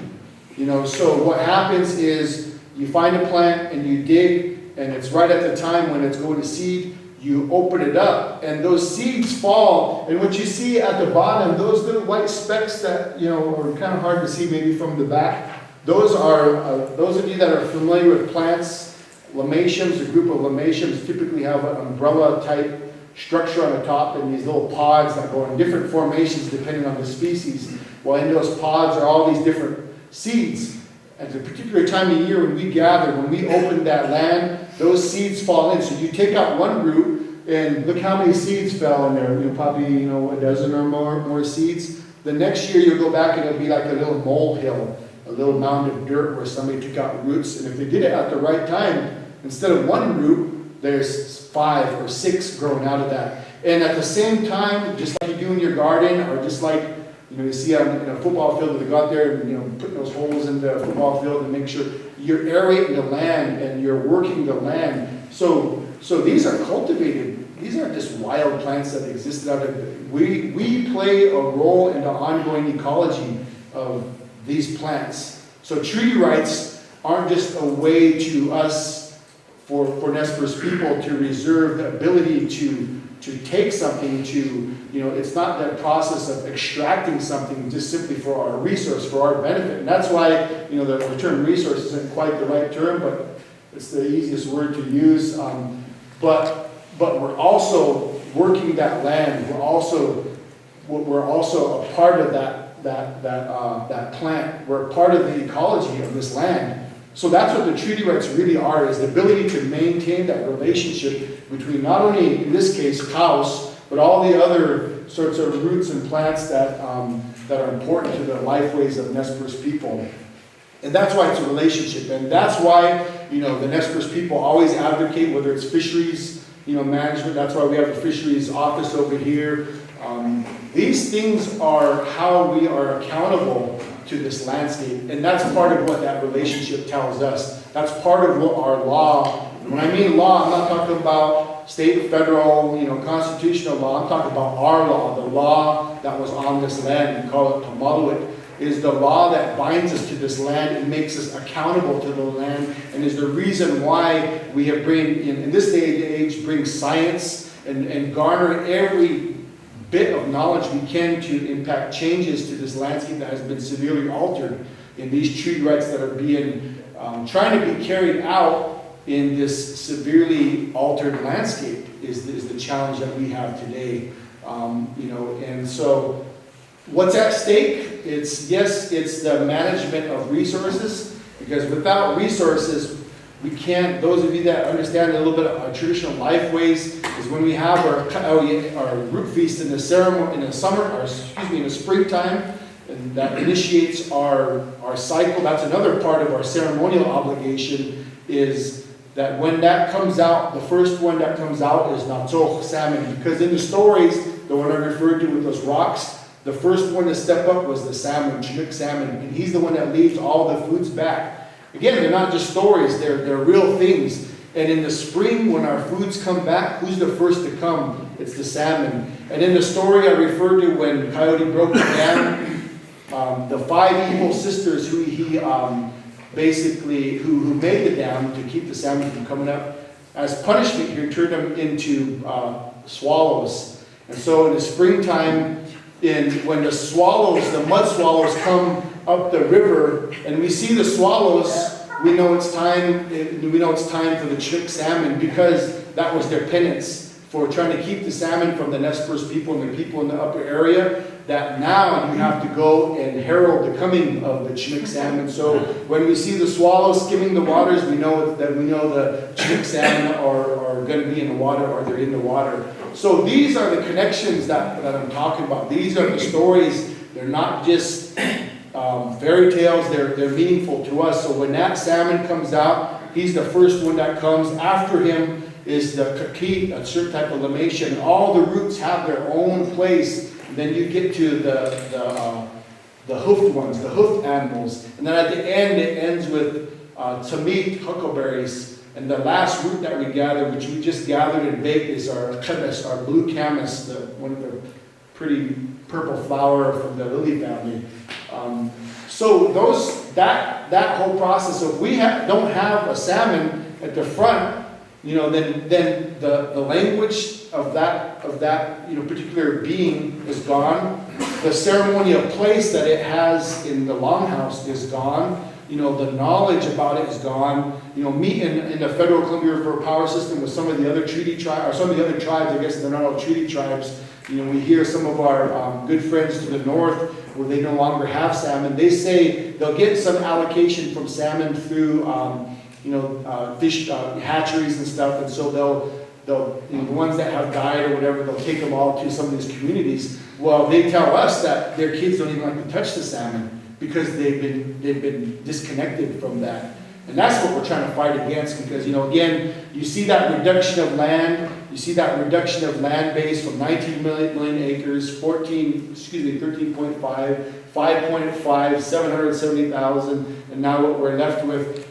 That also parallels a reduction in language. It has a reduction in cultural identity, because our people weren't from Lapway or Fino and Camden. They were from here. They were from Sakamba. They were from Hell's Canyon. They were from Wallowas here in the Grand Ronde area. They were from Pekunen, Snake River. They were from Lumtama. They were from Whitebird area. They were from Nutsokanima, the Weezer River. That's where our people came from, and that's where our true identity connects us to all these interactions that we talk about.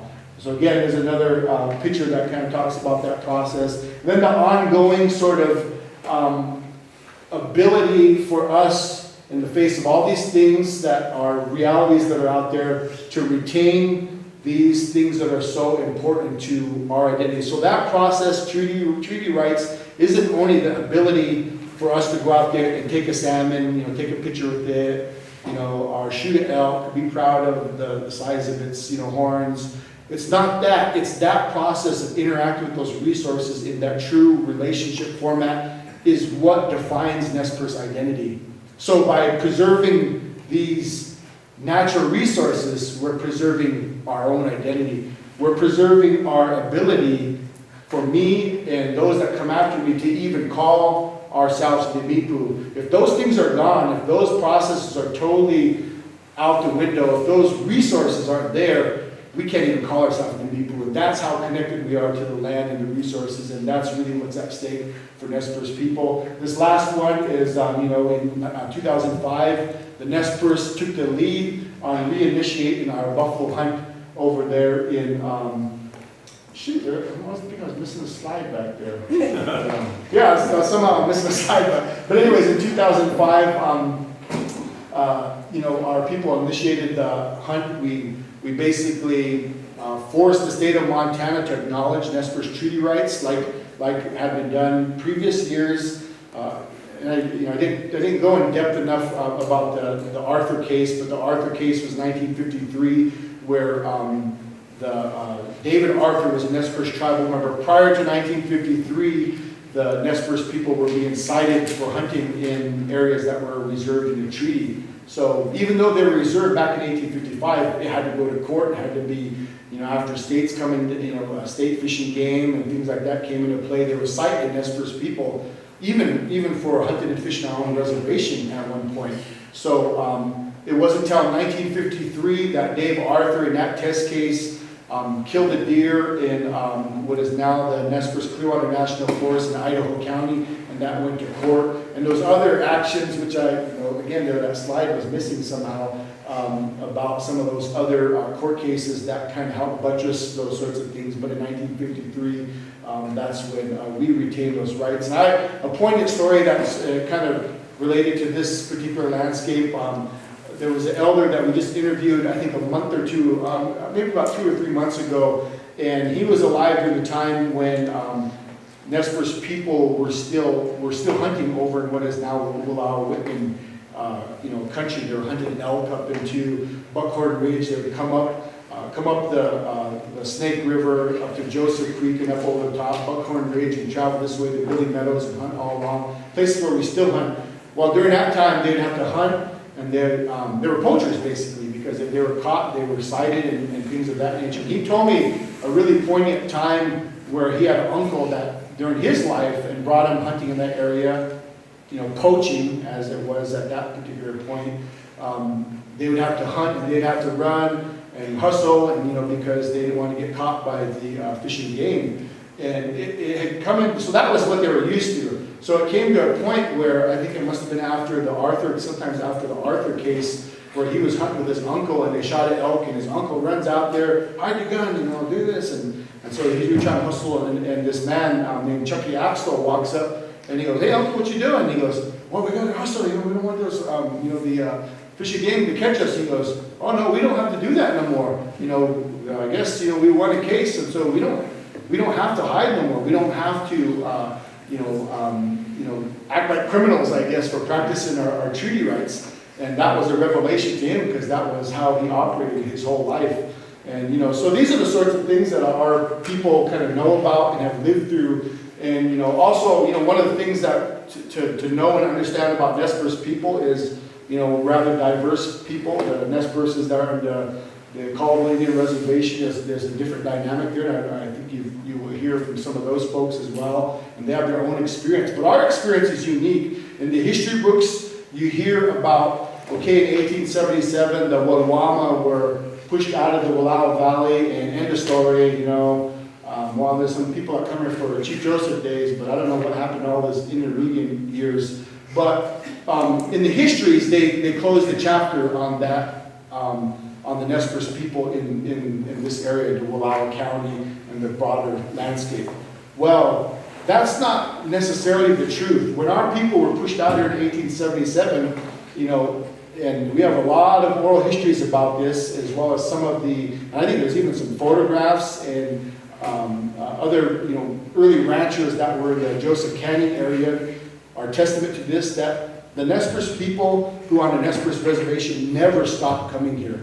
They never did. They continued to come here even, later on when they were being, basically cited for practicing their treaty rights. We never stopped coming here, and we always traveled that route. So that narrative that, in 1877 our people were pushed out may hold true for some, but for the people on the Nez Perce Reservation, those that escaped to Canada, most of which all came back to the Nez Perce Reservation, 200 or so escaped bear paw. That wasn't the end either. 200 made it into Canada. And a lot of those people, they all came back, went to Pitcher Creek where Whitebird died. Most of those people came back to the Nez Perce Reservation, except for the first group that came back in 1878, which Yellow Wolf was a part of. The warriors were sent to Indian Territory, but the rest of them all were allowed to stay on the Nez Perce Reservation. Those people never stopped coming to this area. When we continued to retain the knowledge we have, and later on, subsequently, when those treaty rights were upheld and opened or even for more use. But that's one thing that's really to understand that history is more dynamic than the way it appears on the pages of a book. And that's one thing that's really important to understand as well. So that's pretty much what I had today. And so hopefully it's somewhat helpful. I can give you some bit of insight into what these sorts of things mean. What treaty rights, what they actually mean to Nez Perce people. And this is something that, I think we're even internally trying to, bring this across to some of our kids because of all these historical factors. We talked about missionaries and all these sorts of things. There was a time not too long ago when to be anything to do with anything tribal, it was seen by the broader society of having no value whatsoever. And so we've made it through that time period, but now, is trying to, again, demonstrate to our young children of how important these aren't just superstitions. These aren't just empty traditions that we practice just for the reason of practicing some outdated that has no relevance to our life today. But these are the things that are reminders of how we are accountable to everything around us and what informs or should inform the work that we're doing even today in the realm of co-management with the federal agencies, within the fisheries, within the natural resources, cultural resources. This is what's foundational to all that work. And one of the things that we can't just simply mirror what federal agencies are doing. We have to bring something else, and what that something else is that value system that grounds us in this larger understanding that I tried to bring out in this presentation. So, with that, again, I'd like to thank you for a little bit of time. Hopefully there was some bit of information you could take from this, some of the perspectives that we have. And again, I'm one individual. There will be others that have other perspectives or other, takes on these sorts of issues, but this is definitely something that I've spent a lot of time with working with and trying to gain some sort of understanding on. And, I think, one of the things that you look at oftentimes, what's the official history? What is the official record about any given subject? You always have to understand of who the source is, what are their limitations, and what are their attributes that are going to make whatever they're talking about more relevant than perhaps somebody else. So, for instance, if you're talking to a Nez Perce whose family is from the Canada Valley and you're asking him about the Salmon River area, he might say, "Oh, we never really went there." Well, he did it because his family didn't come from there. So it's a dynamic sort of process. And each one of us have a different perspective. Again, there's 19 million acres where our people originate from. There's different stories and they're interacting with different resources. So there isn't one way of knowing or one way of being because Nez Perce people lived over this vast landscape. And because of that, it was the landscape and resources that shaped their worldview, not this, false, monolithic view of what the Nez Perce tribe should or shouldn't be. So, I would take that into consideration in everything you hear from myself or anybody else, and understand that, it's a dynamic sort of thing. You can't put sideboards on these things very easily because they are too dynamic in terms of these sorts of things that we're talking about. So, that's what I have for you today. Again, I don't know if there's time for questions. I think I see a couple of people nodding off, but I didn't get to answer. So, thank you for your time. Thanks out. You get the question.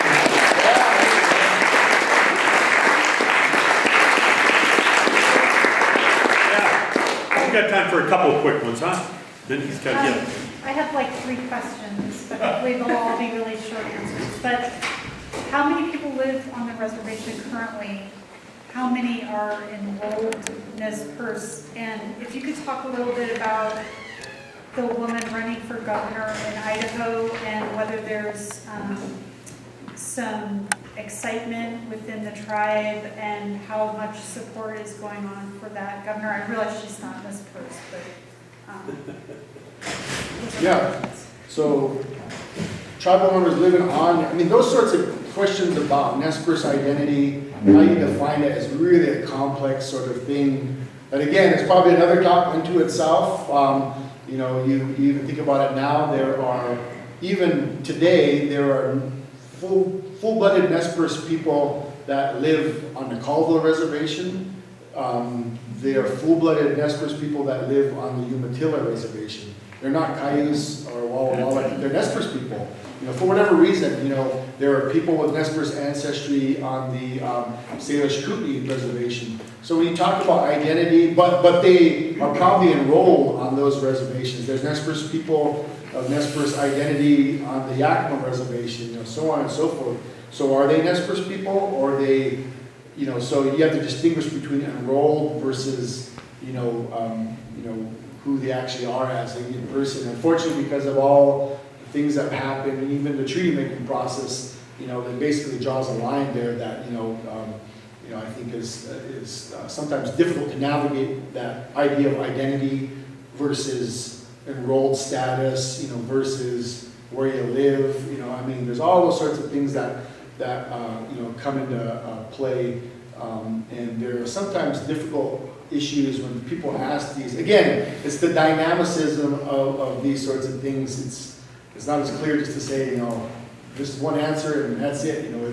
It depends, I guess, on a lot of different situations. But in terms of tribal enrolled, I think there's around 36 enrolled tribal members, 3,600 enrolled tribal members currently enrolled with the Nez Perce tribe. Of course, most of those people don't live there. I would say around 1,500 or so, a little over half, do live on the reservation. A lot live in the adjoining areas, Lewiston, Moscow, Pullman. There's actually, I think, our last demographics study on Nez Perce, there's around 100 and some that live in Spokane.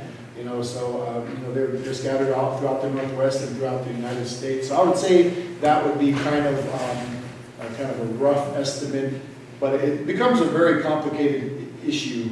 And conversely, we have people of non-Nez Perce descent living on the Nez Perce reservation. People that have married in or for whatever reason have settled on the Nez Perce reservation. So that can be kind of complicated.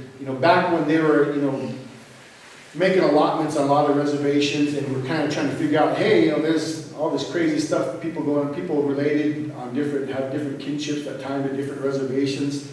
I looked at some of the special case files back in Washington, D.C. at the National Archives, where they're dealing with some issues of where, it wasn't the BIA, it was like the Indian Department or whatever, predecessor to the Bureau of Indian Affairs, where they're saying, hey, there's some crazy stuff going on there. So there was one dude, I looked at his file, and he was allotted on the Nez Perce reservation. Our allotment ceased, I think, in 1892 or 93. He was allotted on the Umatilla reservation, I believe. And I think he was also allotted on the Caldwell reservation. He was trying to get another allotment over in Arley, Montana. So he was definitely trying to utilize the system to his ultimate benefit. And that's when they figured out, okay, well, we got to make sure, bureaucratically, how are we going to deal with all these people? That's when they realized that there had to be some sort of enrollment system that creates some exclusivity, amongst different people. And where that becomes complicated is in 1855, of course, when the Nez Perce signed the treaty. Tawitas, or Old Joseph, was the signature who came from this area. They summered in this area, wintered down to Naha and the Grand Ronde, where the Joseph Creek comes in, a place called Inanaiwawi. He had Cayuse ancestry, and of course, subsequently to that, the 1877 war, people that were involved in that were split up. Some going to Caldwell Indian Reservation, some going to the Nez Perce Reservation, some stragglers going over to the Umatilla. So what makes that complicated is when the 55 treaty was signed and those rights were reserved, those Nez Perce people of ours, of our kinship and our relation that are on the Caldwell Reservation are no longer a party of the 1855 treaty. So because they're the Caldwell Confederated Tribes, they fall under one of the 12 Confederated Tribes of the Caldwell Indian Reservation. The only way they can be party of the Treaty of 1855 is if they enroll with the Nez Perce tribe or one of the other treaty tribes if they have that kind of blood. So, things like that happen, and it's unfortunate, but, that's kind of the way those things have kind of happened historically, and it's kind of caused division, further division amongst our people. It makes things complicated. But at the same time, I would say, even in 1855, even though there was these kinships that existed through a lot of different people, the Nez Perce and Cayuse, the Flathead, and a lot of other people, they still understood that there was a difference, even from our framework between the Nez Perce and the Cayuse. Otherwise, old Joseph would have signed, the treaty with the Umatilla, but he signed it with the Nez Perce because his identity was tied to the Nez Perce. Those are the people he took care of, and this was the land in which he lived. So it's a complicated issue, but I think there was even those people at that time understood there was certain distinctiveness even within a tribe. Going to the recent Idaho gubernatorial race with Paulette Jordan, I think she's garnered not only a lot of support from the Nez Perce tribe, not only a lot of support from tribes. Unfortunately, in the state of Idaho, there's only five federally recognized tribes, so we're not a huge population, voting population. But beyond that, because of what's happening, nationally, which people may agree with or not agree with, I think, she's also appealing to a lot of the women voters that are going to figure into a lot of what happens in the midterms, and in the state governor's race as well. So we'll see what happens, but definitely, the tribe supports her, traditionally, our people had strong ties to the Coeur d'Alene Indian Reservation. There's a lot of we've been pretty fast friends and allies for a long time, and so that continues to be the case today. So it's quarter till, and I want, if you're available to take more questions, you can, but folks should feel free, because I know they were around, to sneak out. But thank you very much. Yep.